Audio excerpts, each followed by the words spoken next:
Today is Wednesday, October the 5th, 2011.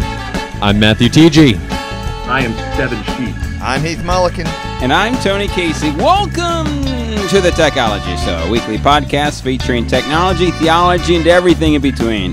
The world's only user antagonistic podcast. This is episode 126. As you can see, Steven Sheets joined us at the last minute. We thank him for filling in for Steve Stanley. I thought Steve just shaved his beard. Yeah, no. Okay, and listen, Steven brings sad books. It's the books. Yeah, Steven brings sad news to the show today. Steven, I understand that there was a series that was canceled after only 3 episodes. One that you were highly invested in. I know that you're heartbroken about this. I can't remember what it's called now. What is it called?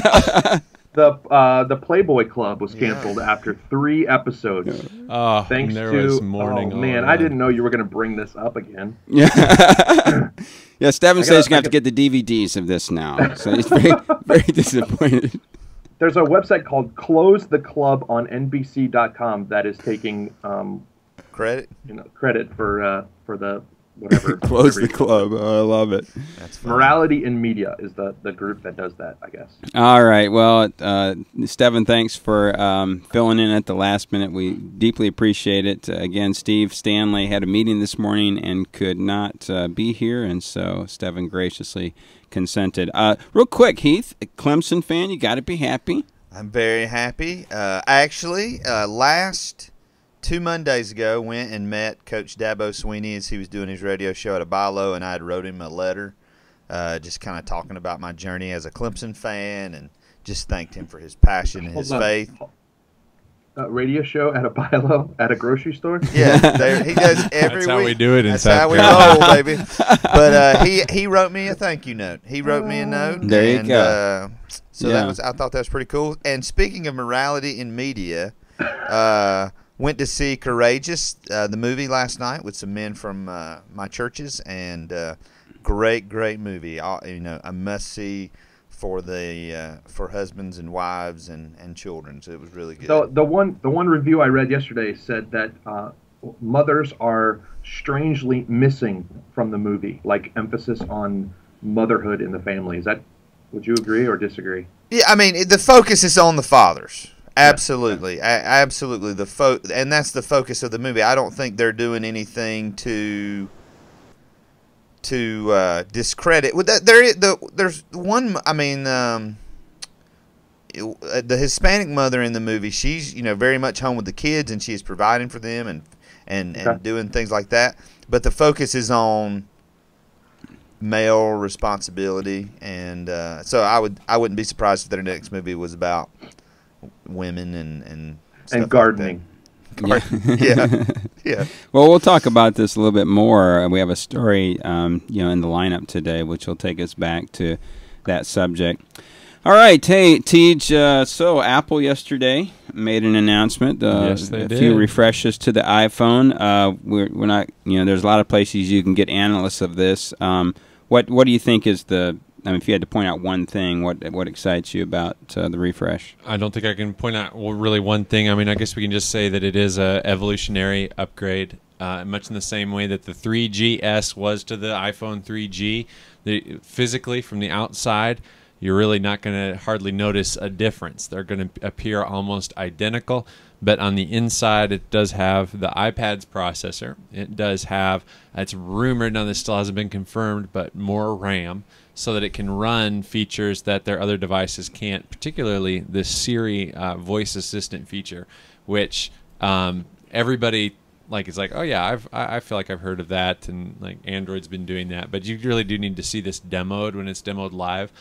There are people that have tried this, and they as I've listened to the analysis of this and from people who are at the event, many said, I have something similar to this on an Android phone, doesn't really work spectacularly for me.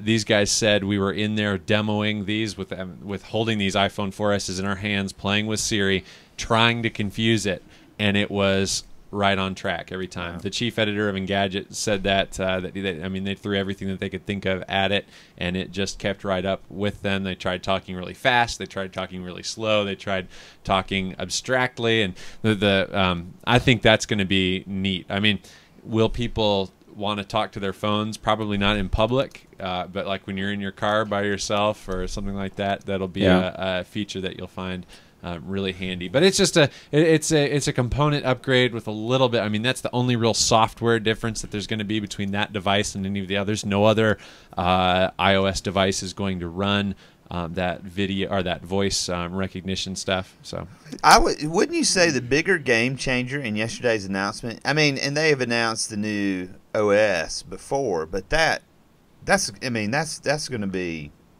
it is now the thing that the people who as they were there were a little bit aggravated about, Heath, is that all this was stuff that was talked about at WWDC. They spent the first 55 minutes of that hour-and-a-half presentation going over things that we already knew. WWDC, for people who don't know. Worldwide Developers Conference that's held in San Francisco. It's the Apple developers that make programs for Macs Go. There's always a keynote, and they first demoed iOS 5 at that conference, which was 3 months ago, and talked about all of these things. So, I mean, it was literally almost an hour of rehashing things that we already knew before they got into much new stuff. I mean, there are some other little things they're talking about, like this little app that you can send cards using your photos that you take off your phone, and they'll be mailed. So physical cards. Well, it's cool, but there's others that have been doing that. Like I like Postagram. It uses Instagram photos and sends a postcard. It costs 99 cents to print and mail that postcard. And when you take an Instagram photo, they'll print it on this nice. I've sent 2 to different people, and then the Instagram photo pops out like the size of what a little photo like that would actually have been if you were using a camera like that. Anyways, little things like that. But I think that as always, I mean, it always happens with Apple. We build up expectations like, oh my word, because they can do some awesome things that just you don't even see coming. And so we always think that every one of their announcements is just going to be jaw-dropping, like, oh my word, that is just fantastic. Well, this wasn't that kind of announcement. It was very, very evolutionary, very long, quite boring, actually.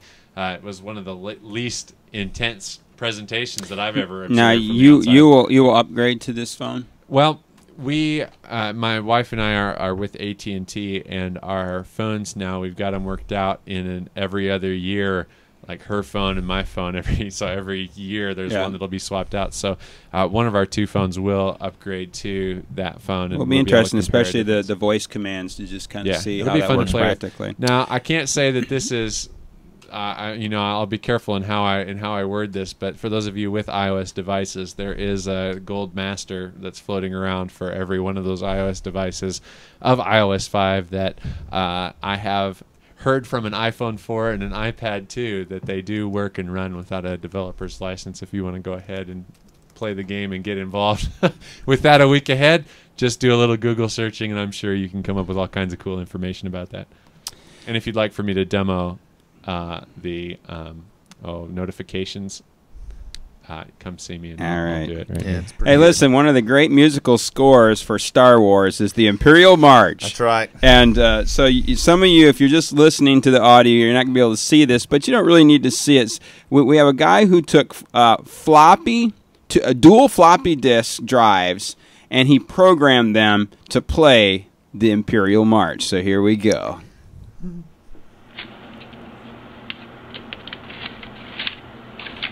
Putting the disc in.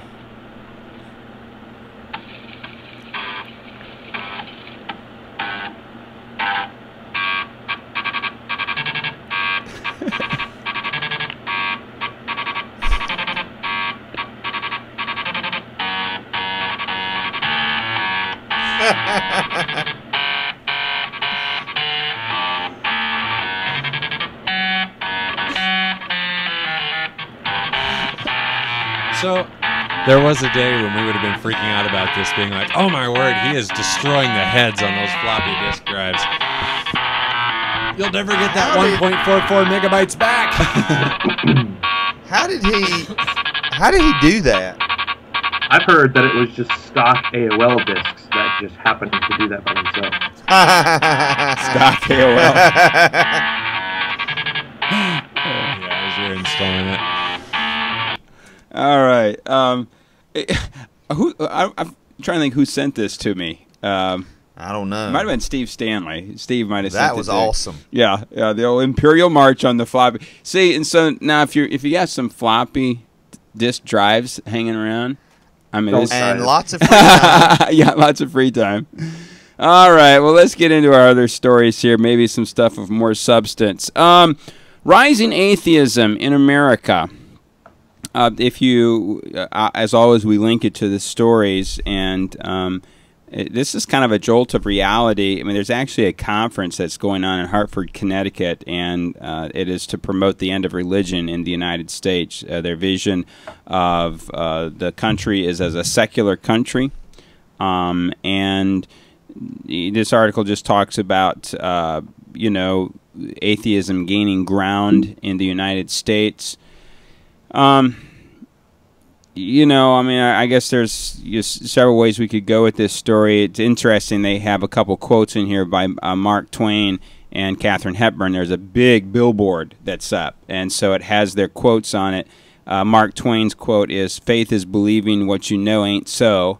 And then Hepburn, her big comment, here's her profound comment. You ready for it? "I'm an atheist, and that's it." Boom, there it is. Any thoughts here, guys? I'm not impressed with the article. Can I just say that? Yes. Any article that leads off with an image of Super Bowl and says the attendance at the Super Bowl is one of the signs of declining Christianity in America just blows my mind. I don't. Yeah, I don't understand. seeing as how the churches try to do a pretty good job of turning Super Bowl Sunday into a major event. Yeah. Yeah. And I mean, the first paragraph says 400 people are going to gather for a conference about atheism. 400 people. I don't believe it. Well, here again, one of the things that I constantly go back to is this whole thing of a moral code. And so one of the things that's way different about the atheism debate today as opposed to a century ago is you had men like Bertrand Russell, this philosopher, who took very seriously the moral question, and he understood that the challenge of atheism is how do you build a moral code if there is no God in the heavens. Now, Bertrand Russell's answer to that basically is there is no hard and fast moral code. Let's just be honest. God's not there, and so you can't have a moral code. But his point was that it is something that atheism has to wrestle with. Today's atheism doesn't wrestle with it at all. One question I would ask is, they don't believe in God. I would say they don't believe in the Ten Commandments. So what process would they go to try to overturn many of man's laws based on the Ten Commandments? I mean, if they don't believe in killing, well, why? Because the whole message of not killing since pretty much since the beginning of time has been based on the Ten Commandments. Yeah. And so does that mean that that murder, like, where's their basis for not murdering? Well, what they would say is that there are some universals that we just understand, that if you get reasonable people from around the world who are gathered in a room, then these reasonable people are going to say, well, you shouldn't kill. I mean, that just shouldn't happen, and that humanity shouldn't be enslaved. And so they see it as just maybe common sense. That's not a good analogy, but an intellectual understanding. One question that I would love to ask an atheist is, what do atheists have get-togethers? Like, do they have potlucks? Do they have outings? Do you have like an atheist youth group where you just kind of get together and you talk about nothing? No, I'm being serious. I mean, because you're invited to the atheist potluck this week. We're meeting at 8. Because I mean, one of the strengths of the church is there's a lot of things that we do, and there's a lot of things. I mean, do atheists get together and go serve at the soup kitchen? Do atheists get together and go Did they give clothes out? You know, I mean, I've heard of some that are very socially Yes. proactive. Yes. Yeah, and their argument would be that a better society is good for everyone. Well, right? But I'm not talking about just like I'm talking about. Do atheists get together like 50 people? Like, are they an army like the church is an army in a lot of ways? Well, And I'm not saying the church is effective a lot. If you look at the chat room real quick, Greg's writing that there is a humanist church in Manhattan. I have no idea how large they are, but they're touting themselves as the only humanist religious organization. And part of the answer to your question is yes, because this whole article deals with a conference that's coming up. Right. Now, as Stevens pointed out, 400 people is not a very large sampling throughout the United States. But do they get together? Well, yeah. Are there conferences? As a matter of fact, there are conferences where they bring Christian philosophers and atheists together to debate these things. But if but at some point, you know, if Christians just gathered together every Sunday and they never did anything and nothing ever changed, that would kind of be pointless. And I guess my point would be, yeah, but with Christianity, there is a mandate that comes from the Scripture that we are. This is true. We are true. to be about the business of transforming the culture, of seeing lives transformed. I mean, atheism. I mean, if you believe in atheism, then automatically there is no mandate for the culture, is there? No. You know. No. All right. Yeah, anyway, interesting article. Hope you find something there. Yeah, next story here. Jerry Walls responds to Love Wins. Now, we haven't talked about that book in, 3 or 4 months, and we'd kind of moved... Too long. It's been too long. Yeah, too long.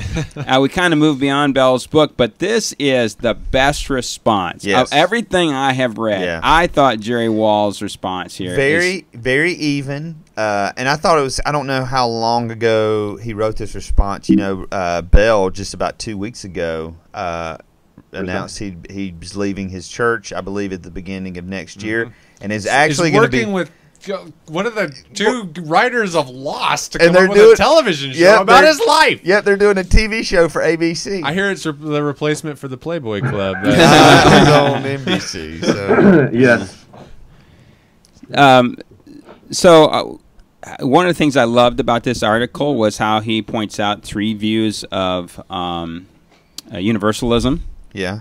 And even, what do you think about his response that even a good evangelical, I mean, this is a gross paraphrase, but even a good evangelical that wouldn't believe in universalism in the back of their mind would hope that, well, maybe there's something I don't understand, and in the end, everyone will be saved. We talk about that. Yeah. We talk about that in church with the statement that we make often. Like, I know we say it around Golden Grove a lot, that we being unwilling to impose or say what is the God of grace and where does he show grace, it's not up for us to decide. That is our statement, saying that we think that perhaps God in his sovereignty can do as he chooses, and perhaps that's what he'll do. Yeah. Steven, any thoughts out of this article? I'm just reading through the chat room, and again, Greg chimes in and says that Erasing Hell by Francis Chan points out some similar angles about that. That even a good evangelical hopes for, and I haven't read that one yet either. I mean, I've read Love Wins, but what's really great about Jerry's article is that he just gives it to you in a nutshell. I mean, it is so compact and yet very thoughtful, logical sequence. Who is this? Who is Jerry Walls? Why don't I know that name? He's a professor from Asbury. Longtime professor at Asbury Seminary. I think now he's connected with Houston Baptist, which I think, well, obviously is down in Houston, Texas. Just a great scholar, Wesleyan Arminian scholar. He is the author of several books, one of which is Hell, the Logic of Damnation, which he brings up in this review, in this thoughts that he's reading here. Yeah. He also authored Heaven, the Logic of Eternal Joy. So he takes orthodox views of heaven and hell, and yet he puts a spin on them, and he has a theory. It's called the optimum grace theory, And the theory is this, that God, being a just God, is going to give everyone the same fair chance to respond to the gospel. And so I call it a Protestant view of purgatory. In other words, if you don't get a fair shake this side of eternity, then somewhere after death, you will get a fair shake at the gospel. I mean, that is a gross oversimplification of his theory. If you go into a seminar with him, what he does is he takes two stories, two 16-year-old boys, one raised in white suburbia, United States, and he goes to church every Sunday, and then he contrasts that with the 16-year-old boy, the south side, let's say the south side of Chicago, never knew his father, has only known pain and violence, and never heard the gospel. And the 16-year-old white boy is killed in an automobile accident. The 16-year-old African-American young man is killed in a drive-by shooting. He asked the question, now would you say that each of these have had the same opportunity for the gospel? And of course, you say, well, no, certainly not the same opportunity. And so then this is where his theory kicks in. Jerry is also the author of Calvinist, or Why I'm Not a Calvinist. Great read. He co-authored that with Joe Dongell, and he's the author of several books. So. Those are actually dueling books, aren't they? Weren't there two Calvinists that wrote another book called Why I'm Not Arminian? Yes. Yeah, and so they're intended to be read side by side in a way. Yeah. I talked to Al Shee, one of the editors at InterVarsity, and he said that Why I'm Not a Calvinist sold more than Why I'm Not an Arminian. What? Yeah. I don't know what that means. It's just all the Calvinists trying to figure out why. It's hard to tell. Well, it's interesting because Walls and Dongell, they made the date for when the transcript had to be turned in, but the Calvinists, they had to wait on the Calvinists because the two that were writing it came from different points of view on Calvinism. One was a 5-pointer, the other was only a 4-pointer, and so even within their own camp, there's this great diversity of, what's the point? Since we believe in free will, we don't care what everybody believes if you have a minor difference. Yeah. What? I don't know. Yeah. Anyway, it's a great response. To me, yes. In terms of article form, this is the best response I've heard to Love Wins. And, Jerry he kind of gets after the whole evangelical movement to say all of the hoopla about this book doesn't seem to be worth it. I mean, yes. It's just a great measured response. We've tried to get him on the show before, haven't we? But it's just kind of he's not technically. He does. Yeah, he just basically says, "I don't have the computer to push the camera," and I've seen his computer, and he doesn't. I've tried to encourage him, get someone with it. Maybe today in Facebook I linked him to this, and so maybe we can get him on. Yeah. So I put the link Peer in the pressure. chat room. You guys, as Peer you link pressure. to that, be sure to comment about how you'd like him to come on the show and Wait, talk I need about to it. friend him. Yeah. Well, that article was written on March 31st, so it's ages old already. So this was written during the big firestorm. I thought originally that this was a new article. No. Yeah, it's just that I didn't even know that he had responded to it, and Steve Stanley was the first one to find it. And this is crazy. Matthew pointed out to me, someone ripped it from his Facebook page and put it on their blog. That's not. We didn't link to that. We linked directly to him because apparently not only not having a computer powerful enough to be on the show is not one powerful enough to track down on plagiarism of his articles. And so they didn't give him credit or anything. Well, they did. I mean, but Okay. they didn't. He didn't know that it was. They didn't ask him if they could put it on their blog. Right. Nice. So So I should delete that post. Well, yeah. Yes. He's Hack the such a account. great thinker, though. Like he's a guy that we need to Oh, train wow. in blogging and in proper, where to Yes. put together a site like that. Yeah. Yeah, very good. He is. He's a great thinker. All right, well, let's move on to... Download of the week. Yay! Woo! Yeah! All right, guess what, guys? I was in charge of download of the week again this week. Wow.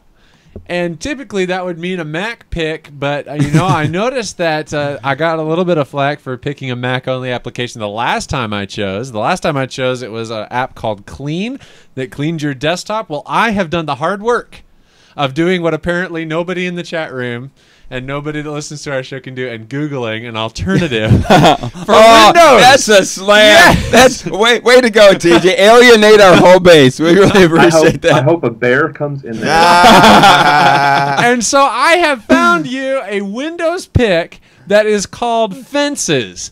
That actually has more features than Clean. It has the ability to hide your desktop, but it also has the ability to group your desktop items into categories. I'm going to start playing a little video. I'm hoping that this is going to work. That's just going to kind of demonstrate how it operates. Let's see if I can make this a little bit bigger. As you can see in this video, they're selecting a group of icons. They're going to give it a name.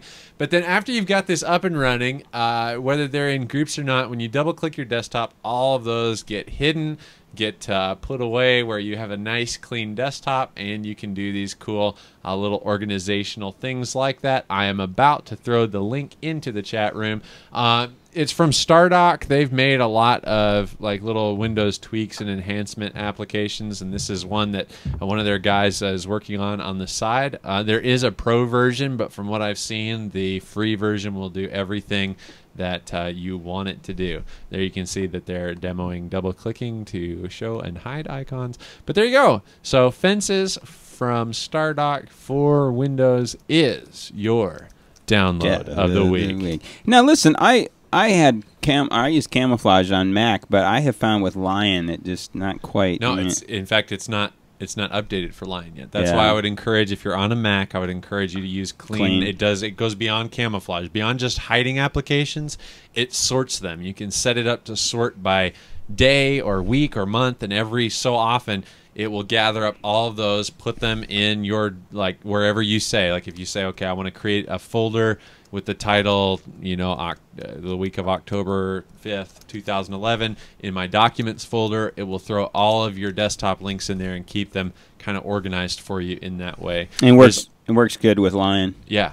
And there's also Hazel is also a neat little application that will do some of that. It's not geared specifically towards the desktop cleaning, but it will do that and other things as well. It's basically an application that watches folders and actually can sort by types. So like my desktop, when something gets thrown to it, Hazel, if it's a video, throws it in a folder called videos. It sorts all my files as I throw them on the desktop and gets them all put right where they need to go, which is kind of cool. Okay, what you like better, Hazel or Clean?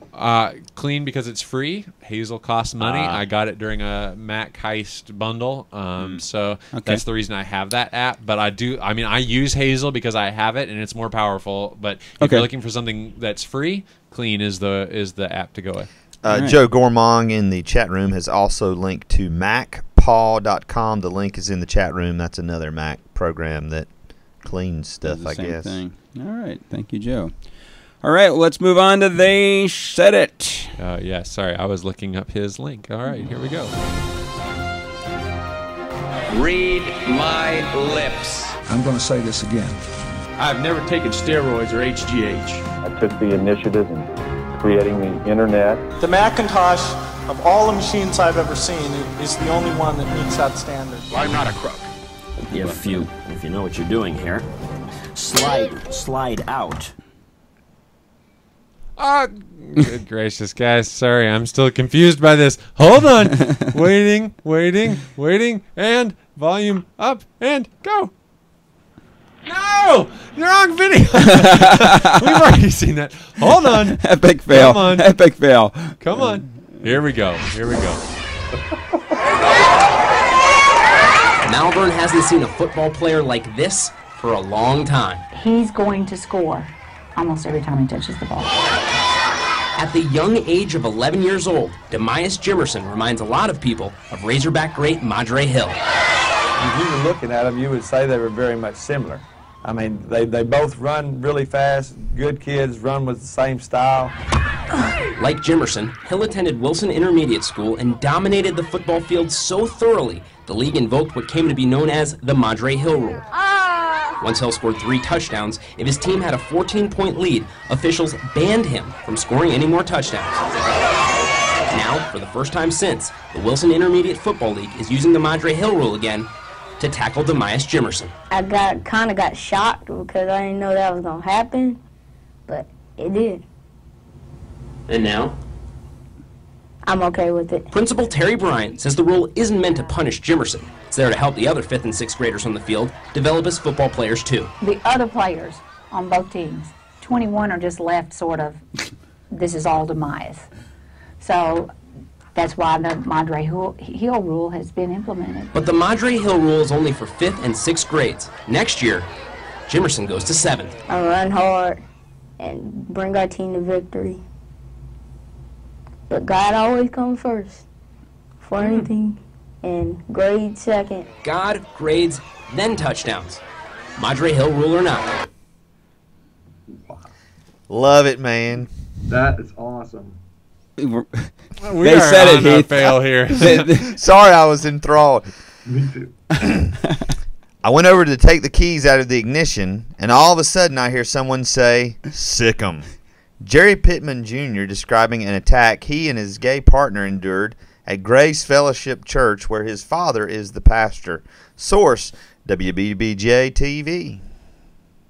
There used to be too many lines drawn in the sand and not enough people talking, but Daniel and I said, let's do this because we're brothers in Christ who have 2 significant churches in this community. What we do will impact what other churches do and how they think. If Sherwood's healthy and Mount Zion's healthy, the community will be healthier. Michael Catt, senior pastor of Sherwood Baptist, speaking on the reconciliation efforts that he and Pastor Daniel Simmons, pastor of Mount Zion, have embarked upon in Albany, Georgia. Source, Christianity Today. She has taught us compassion for those who are not as strong or so-called perfect and beautiful. We see her as perfect and beautiful. And Alice Riley, mother of 25-year-old Melissa Riley, who is a college student and a public inspirational speaker. Melissa also has Down syndrome. Source, MSNBC.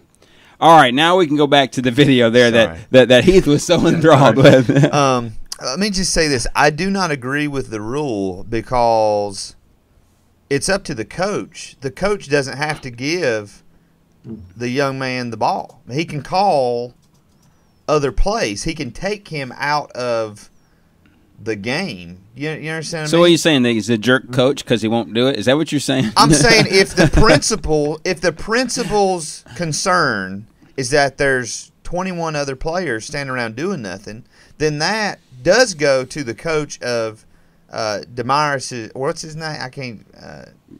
Demias, I think.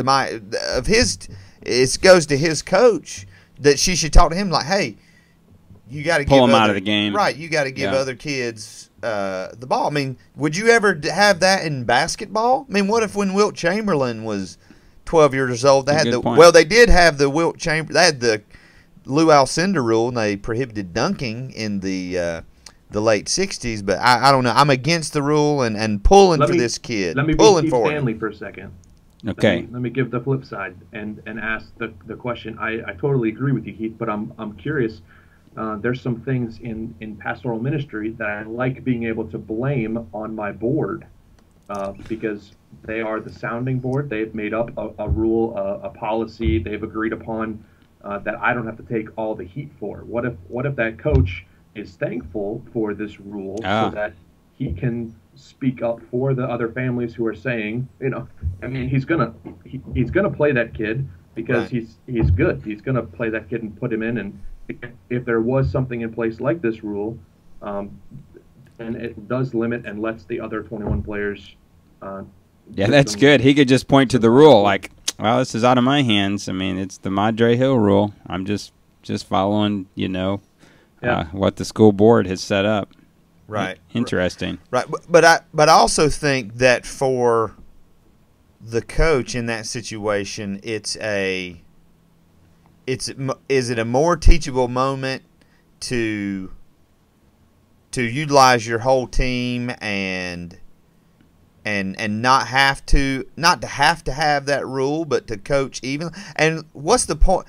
I believe, like, when you're that age, to me, teaching the game and sportsmanship is number one, and then winning to me would be secondary. Now, when you get into high school, where you can win a championship, that is pie in the sky. I agree with that, but my son was in the city rec in the basketball. That is not the way. I mean, I'm gonna say parents are way worse than the players are. Well, this is true. Yeah, they want to win. Right. And they're not interested in any player developing any skills. They want that kid that doesn't really know how to play, who's registered to learn how to play. They want that kid to settle on the bench. That's right. So that my boy or my girl who can perform can do his or her thing. And you know, and so that they can get scouted and get a scholarship. Well, you know, you would think. I was at an Upward basketball game last year, and Upward, you're only allowed to, you have to play everybody the same amount of time as far as the period. But there was one kid, and it was the coach's son, and every time he was in the game, the other 4 players would throw him the ball, and he would go in for a layup, and he probably scored 40 points while we were there because he took. We need a rule. We need a rule. That's all I'm saying. But to me, that's an opportunity for a father/coach to say, son, that's not what we're here for. I know you're good. You know you're good. But develop some other skills. Learn how to pass the ball because, son, you're not going to grow over 5'10", and you're going to have to be a professional baseball player because you're not going to make it in the NBA because there's not going to be an NBA. All right. Well, the demise of the NBA. There we go. That's a whole other subject. So the quote that you read, Heath, this is a disturbing story. We have often talked about how the church sometimes gets things wrong, and so even if you're against same-sex relationships, where the evangelical church clearly is, I mean, this is the kind of press you don't need. Right.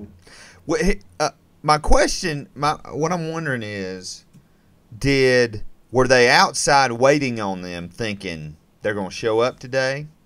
Were they, what is this, a premeditated attack? Yeah. Was the goal to simply, guys, you can't come here, or was the goal to say, somebody says sick 'em, was the goal to attack? I saw Jesus Needs New PR, Matthew Paul Turner, tweeted this story. And it caught my attention. And then you realize this is the pastor's son.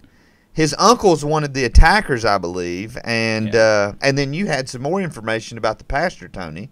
Well, right now he's going through a divorce. There are a lot of family issues going on here. And if you read the story, you get the impression that the father knew he was coming with his partner, and so that this was premeditated, which is not going to portend good for the father legally.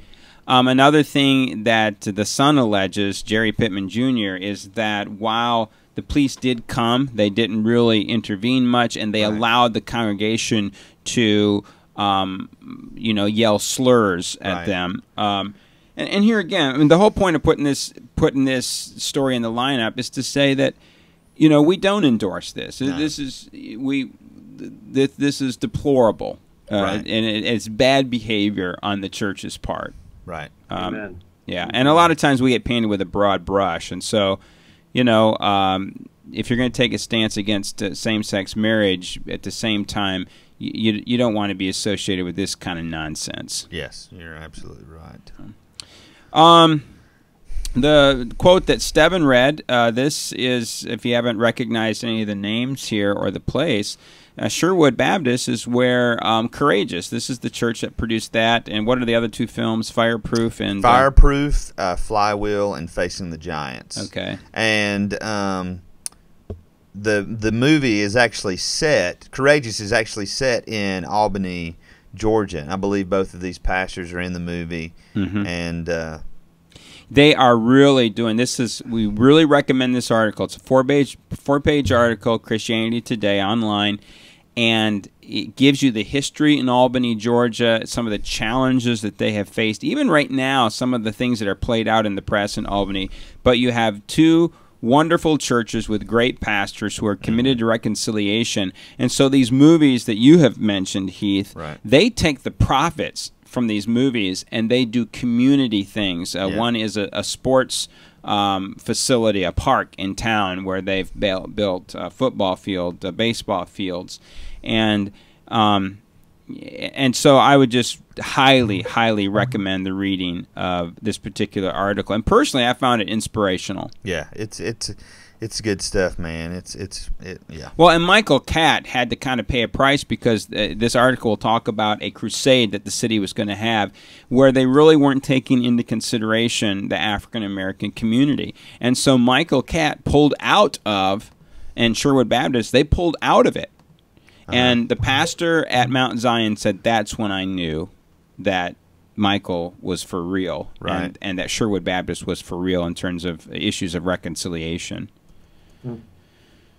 Yeah, good stuff. The last one, the one that I read, is very interesting. MSNBC links you to a study that has recently been done, or it's coming out. And the study basically says this. For those who have Down syndrome, 80% of them, nearly 80%, say that their life is better because of this child. And the reason that MSNBC is reporting this is that there is a new test or something that can be done at the 9-week level in a woman's pregnancy that's not very invasive to find out if you have Down syndrome, if your fetus has Down syndrome. And right now in the United States, where it's determined that a baby has Down syndrome, those 90% of those end up in abortion. And what this study is saying is, wait a minute, in 80% of the cases, people think their life is qualitatively better because they had a Down syndrome child. So now it raises the whole issue of quality of life. Can I really, okay, so I think we're playing statistics here a little bit, so I'm going to take the devil's advocate stand here. You just mentioned that 80% say that by having this Down syndrome child, the quality of their life, or that they feel like things are better because of that. But how many who find out that they're going to have a Down syndrome child are aborted? What percentage? 90%. So what I'm wondering is if it's that 10% that aren't aborting that find their lives that fall into that next 80% category. But it obviously is. Yeah, okay. So I would hesitate to, I don't know if that's if that 80% statistic would hold up if the 90% statistic wasn't already there. What you're saying is that the 10% represent a demographic of people who have a totally different mindset. Yep. And that plays into them saying that their life is better because of that. Now, I am certainly not advocating or trying to say that the aborting of a child with Down syndrome is right. In fact, I strongly, disagree with that. But I would hesitate to try to say, well, if we didn't, if we had everybody carry their Down syndrome babies of full term, they'd all have a better life. That may, I don't want to just jump down that avenue either. The quote out of the article, so I can get it right here, is among 2,444 parents or guardians surveyed, 79% reported their outlook on life was more positive because of their child with Down syndrome. And then, obviously, they go on to talk about that more. A third study evaluating how adults with Down syndrome felt about themselves reports 99% responded they were happy with their lives, 97% liked who they are, and 96% liked how they looked. So it begins with the child with Down syndrome. You can see that they're very positive about themselves, and just their positive attitude then rubs off on either the parent or the caretaker. That's good. Yeah. So it is the Down syndrome child that's influencing their caretaker in terms of their view of life. Yeah. Right. Yeah. Well, one of the things we want to do here on our show is muddy the water, and I think that this study does a great job of that. Yeah. Yeah. And I thought it was very hopeful. Another story we just threw in here. This is out of not in They Said It, but it's at the last minute. Steven, you brought us. You made us aware of this story here from Christian Newswire. Yeah, a statement by World Vision U.S. President Richard Stearns. This was yesterday, I believe, 2 days ago, who is applauding the U.S. Supreme Court. Where do we read articles about applause to the U.S. Supreme Court? Not very often anymore. Right. Yeah. They've upheld. Let me just read this. Today's action by the U.S. Supreme Court represents a major victory for the freedom of all religious organizations to hire employees who share the same faith. World Vision was being sued by 2 former employees who were fired after they I'm using the word renounce, but I don't think I mean that. They've just stepped away from the faith and were let go because of that. They signed I don't remember what they call it, some kind of a statement of, I guess it's a statement of faith. Yeah, statement of faith or an ethos statement. Mm-hmm. So they had signed that when they were hired, and then they were terminated because they no longer agreed with that. But the Supreme Court threw away their opportunity for. Well, this is huge for Christian organizations, because if the court doesn't hold this up, then you really can't hire people on the basis of statement of faith. I mean, Southern Wesleyan University, Indiana Wesleyan University, Bethany, all of our colleges, you sign a statement of faith, and the college has the right to fire you if over time you become inconsistent with that statement of faith. Yeah, right. And if the court doesn't protect us at that level, then all of a sudden, the institution is going to lose its core values. Exactly. Yeah. All right, and I think TNG has put us onto something here that really may bring us to the end of the world as we know it. It's our final story here, and I absolutely love it. All right, it's from a while back, but it is about this culinary robot that was developed to taste food and to understand the complexities of food. And so the reporters for this paper were going in to see this robot, and one of the reporters decided to stick his hand in the mouth of this robot. And when he did so, the robot, kind of, I don't know if the robot has a robot tongue or what, but licked his hand and said, that's bacon. So basically, humans taste like bacon. Yeah. And when the robot apocalypse comes, we will all be human egg and cheese sandwiches at Hardee's, at Robot Hardee's, and will be no doubt thoroughly enjoyed by all of our robot overlords. When the robots take over, we are breakfast. That's it, guys. It's all over. Yeah. So watch out. Guard yourself. Yeah, I love that. Robot identifies human as bacon. Bacon. Which is the candy of meats. We know how much we love bacon, and so no doubt the robots will as well. My son could live off of bacon and popcorn and apple juice.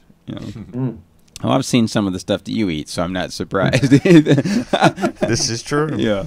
All right. Let's talk about what's coming up in the future on the show. Here's one I know that both Matthew and Heath are excited about, and that's Kent Schaefer on October the 26th. Yeah, we've talked a lot about him. In fact, in our last week's episode, we talked about Open Church, which is one of his projects, as well as churchrelevance.com. He also works with lifechurch.tv, so a lot of different avenues that we'll be going down with Kent, and he's agreed to be on our show. So the end of this month, he will be joining us live. Very good. For Very excited about that. November the 9th, we've got Donna Witten with us. She is the Director of Communications for 12 Stone Church. She also authored a book, A Pocket Full of Questions. We'll be giving that book away. And 12 Stone actually did a 2-week series on that book. So I think that'll be fun.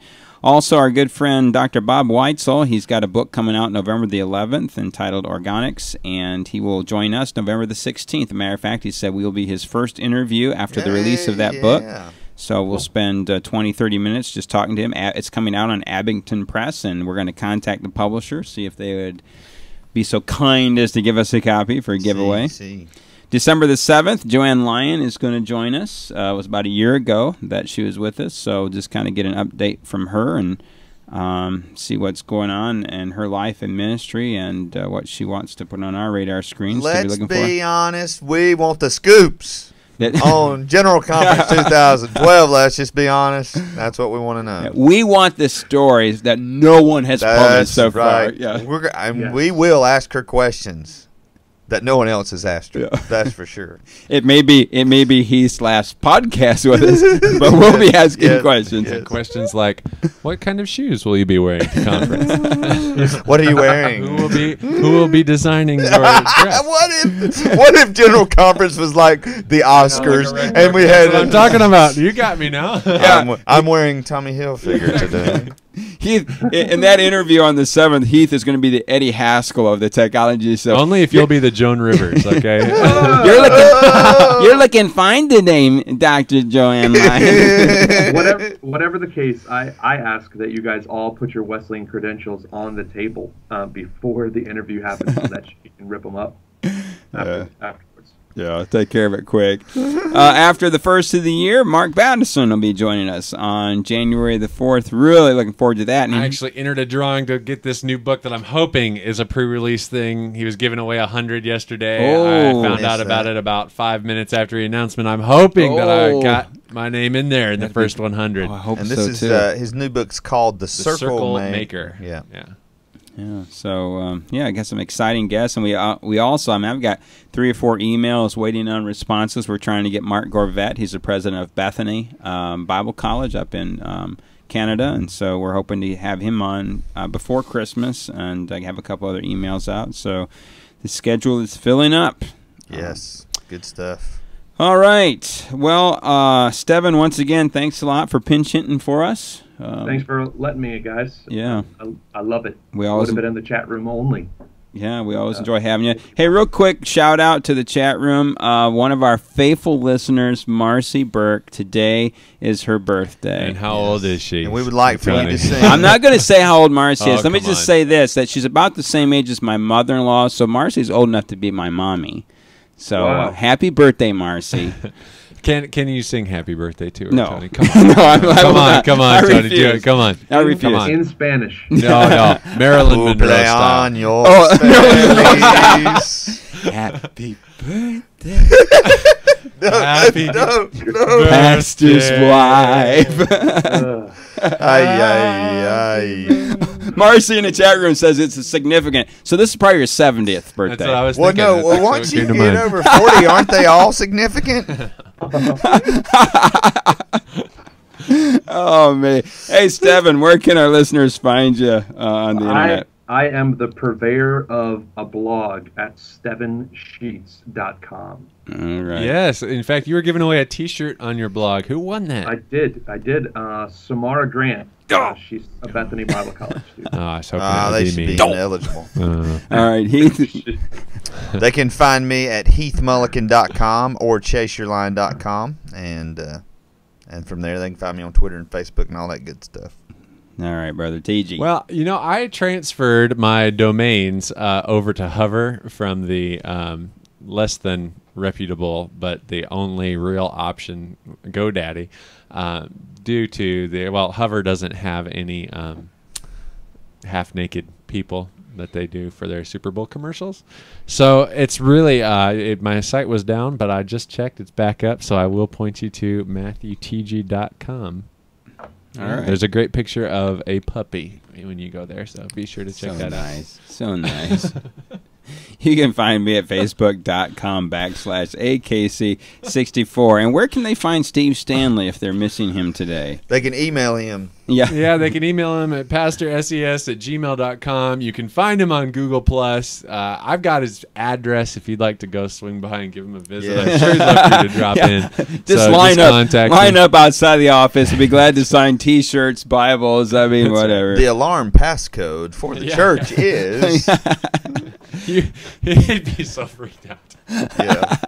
Hey, Jeremy Geertz in the chat room just asked something that has been annoying me very, very frequently.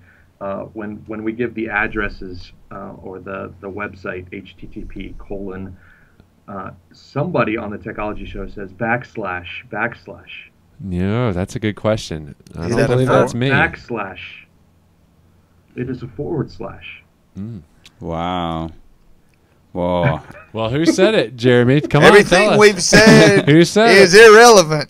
Who said it, Jeremy? Just Come go on. back and edit the audio of this podcast and fix all of it. Come on, Jeremy. You're in the chat room. Let's go. Who said it? Come on, tell us right now so we can fire them. All right, now. Unless it's me. If you're listening to this podcast, if you download it, listen to it later. We're not posting. We apologize. Yeah, today won't be posting. Today it won't be posted until later. I've already got the announcement up on the site due to some district events. I won't be publishing until later this week. So. Yeah. So if you get this later and you're wondering what took us so long, we do apologize. But Matthew has some obligations that he needs to get to right after the podcast today.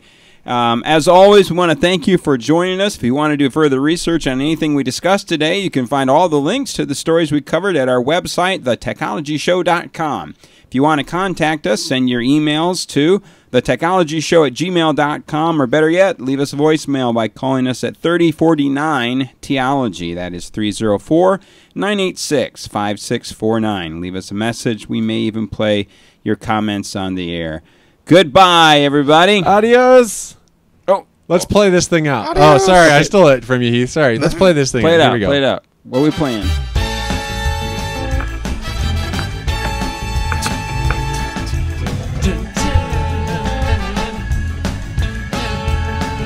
It's not dancing if you're sitting down.